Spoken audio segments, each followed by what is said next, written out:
కొత్త కొత్త పద్ధతులకు పోతున్నారు. సాక్ష్యాలు సృష్టించడము, ఎవరితోనో రాయించుకోవడము, కన్ఫెషన్లను చేయడము, అరెస్టులు చేయడము. ఏమో మా చేత కాదా? 3-4 గంటల్లో మేము రామా? వచ్చిన తర్వాత మేము ఆపితే మాత్రం ఆగుతారా మా వాళ్ళు? ఎక్కడికెక్కడ ఇదే పని చేయడం మొదలు పెడితే వాళ్ళ పరిస్థితి ఎట్లుంటుంది? నక్క తెలివితేటలతో గుంటనక్కల్లాగా వ్యవహరించి చేసేంత తెరచాటు ఉండదు వైఎస్ఆర్ కాంగ్రెస్ పార్టీని. అలాంటి వ్యవహారాలు చేయాల్సి వస్తే పులి పంజా ఎట్లుంటుందో అట్లా దెబ్బ తగుల్చింది. ఇది నేను ఏదో దీనిగా చెప్పట్లా, నాటకీయంగా కూడా చెప్పట్లా. దెబ్బ తగిలిన వాళ్ళకి తెలుస్తూ ఉంటుంది.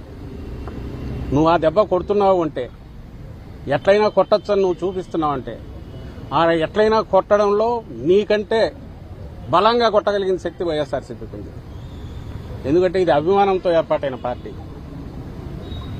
అభిమానులుగా కార్యకర్తలుగా ఉన్న పార్టీ, జగన్మోహన్ రెడ్డి గారిని ఓన్ చేసుకున్న కార్యకర్తలు ఉన్న పార్టీ.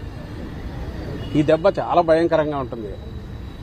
ఇప్పటికైనా ప్రాప్త కాలజ్ఞతతో, అంటే ఆలోచించి చంద్రబాబు నాయుడు గారు కానీ ఆయన చుట్టూ ఉండేవాళ్ళు కానీ, మనమే ఒక విత్తనం వేస్తున్నాం, ఇది పెద్దది అయినాక రేపు మనకే తగులుతుందని వాళ్ళు రియలైజ్ అయితే వాళ్లకు మంచిది, రాష్ట్రానికి మంచిది, ప్రజలకు కూడా మంచి జరుగుతుంది.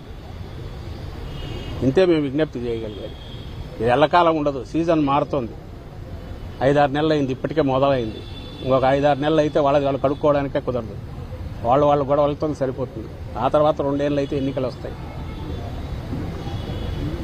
ఇవన్నీ దృష్టిలో పెట్టుకొని, వచ్చే కాలాన్ని కూడా దృష్టిలో పెట్టుకొని కొంచెం ప్రాక్టికల్గా ఆలోచించమని, ఆ విజ్ఞత వాళ్ళకు ప్రసాదించమని కోరుతున్నాం. చంద్రబాబు నాయుడు గారు కానీ ఆయన చుట్టూ ఉండేవాళ్ళకి కానీ.